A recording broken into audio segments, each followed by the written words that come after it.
Before the sun rose over the battered fields of northern France on November 20th, 1917, nothing about the Western Front suggested change. For 3 years, men had fought and bled across the same few miles of mud, sandbags, and barbed wire. Entire divisions evaporated in minutes, artillery shells rained like metallic storms, and every offensive ended the same way: thousands dead, and the trenches unmoved. But on this cold, mist-heavy morning outside the French town of Cambrai, an experiment was about to unfold, an experiment many generals privately dismissed as a desperate gamble. Others believed it might become a revolution, and when more than 370 British tanks lurched forward in unison, their steel tracks grinding through the frost, soldiers on both sides realized instantly that nothing about this battle would resemble the war they thought they knew. This is the story of how the Battle of Cambrai, a battle smaller than the Somme, shorter than Verdun, and easily overlooked in most school textbooks, became the turning point that changed armored warfare forever. To understand why Cambrai mattered, we have to step back from the battlefield and look at the war Britain, France, and Germany were trapped in by late 1917. The stalemate that consumed millions. After the initial German drive in 1914 was halted at the Marne, the Western Front froze into a static line stretching from the Belgian coast down to Switzerland. Every attempt to break it ended in catastrophe. The Battle of the Somme, 57,000 British casualties on the first day alone. Verdun, nearly 10 months of slaughter with minimal map changes. Passchendaele, men drowning in mud that artillery had turned into a swamp. The reason was simple: defense had beaten offense. Machine guns, deep dugouts, barbed wire, and pre-sighted artillery made crossing no man's land almost suicidal. Commanders kept trying larger bombardments, more infantry waves, poison gas. Nothing worked. Britain's secret weapon. In 1915, a small group of British engineers and officers known as the Landships Committee began experimenting with an idea that seemed borderline absurd: a giant armored vehicle that could trample barbed wire, cross trenches, and give infantry a shield as they advanced. Some generals called it a mechanical circus. Others feared it was a waste of precious steel.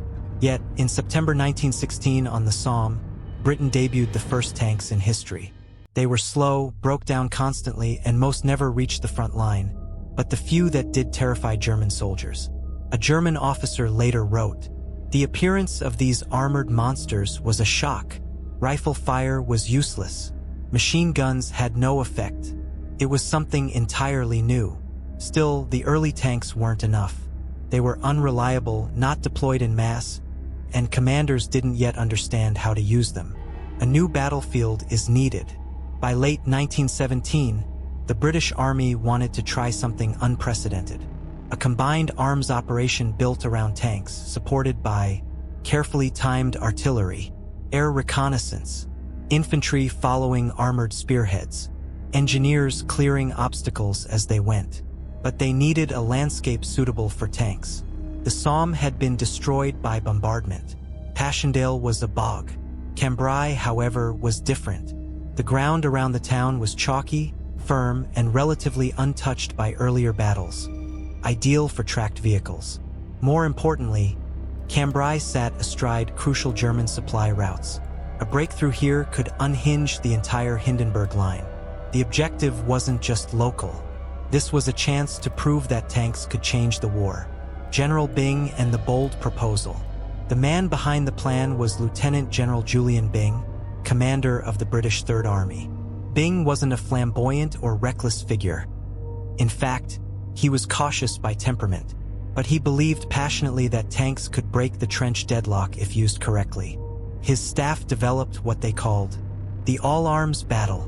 For modern audiences familiar with blitzkrieg and mechanized warfare, the idea may not sound radical. But in 1917, this was revolutionary. No preliminary bombardment. This alone shocked the British High Command.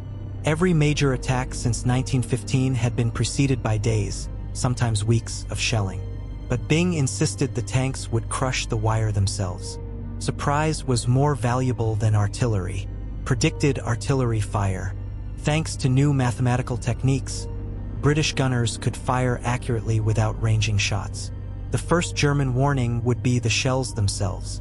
Creeping barrage synchronized with tank movement. Infantry and armor would advance behind a protective curtain of artillery fire that moved linearly across the battlefield. Mass tank deployment. Not a handful, not a demonstration. Hundreds of tanks, advancing in coordinated waves. Focus on the Hindenburg Line, the most heavily fortified defensive line on the Western Front. It was an incredibly risky plan. Many senior officers argued it was too dependent on unproven machines. The tank commander's fears. Inside the tank corps, commanded by Hugh Ells, a determined and charismatic leader, officers privately worried they were being asked to achieve the impossible. Early tanks were still unreliable. They overheated. Their engines rattled violently. Track links could break after just a mile. Armor was thin and prone to shrapnel cracks. Crew conditions were hellish.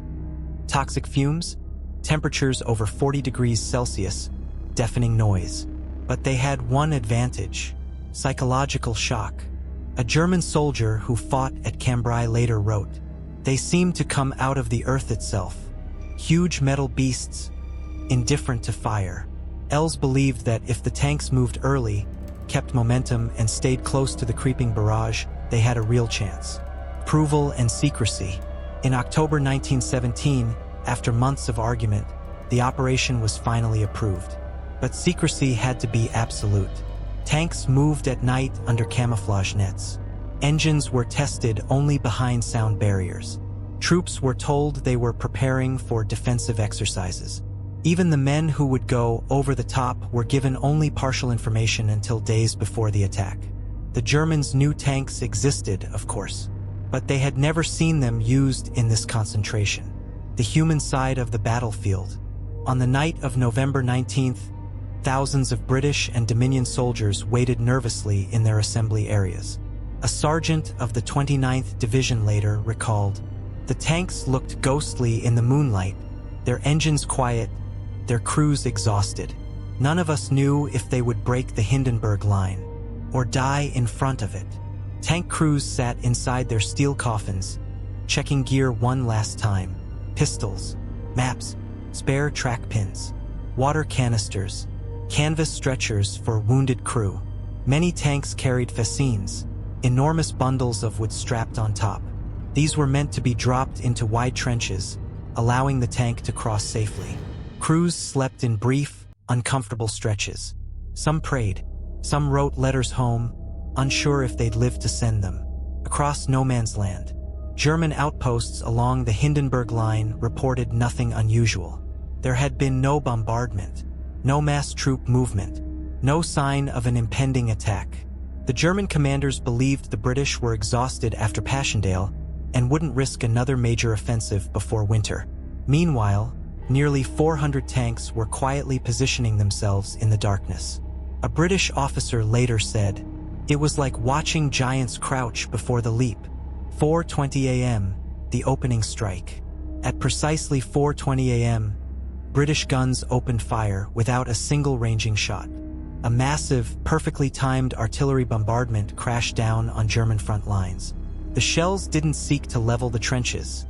Instead, they targeted command posts, machine gun nests, known artillery positions, communication trenches. The surprise was total. The Germans had no warning. In some dugouts, soldiers barely had time to grab rifles before the earth around them collapsed. 5:20 a.m., the tanks move. As the bombardment lifted and formed a creeping barrage, British officers fired red flares, the signal for the tanks. Engines roared to life. The ground vibrated. Steel tracks dug into frozen chalk. Then, through the lifting mist, the tanks advanced. Dozens at first, then hundreds. Infantry followed close behind them, keeping tight to their armored shields. Machine gun fire sparked uselessly off the tanks' hulls. The Germans, stunned by the speed and silence of the initial advance, struggled to mount a defense. The first breaches of the Hindenburg Line. Along a 6-mile front, the tanks smashed through barbed wire in seconds. Barbed wire that would have taken 10 minutes of cutting with heavy losses vanished under churning tracks.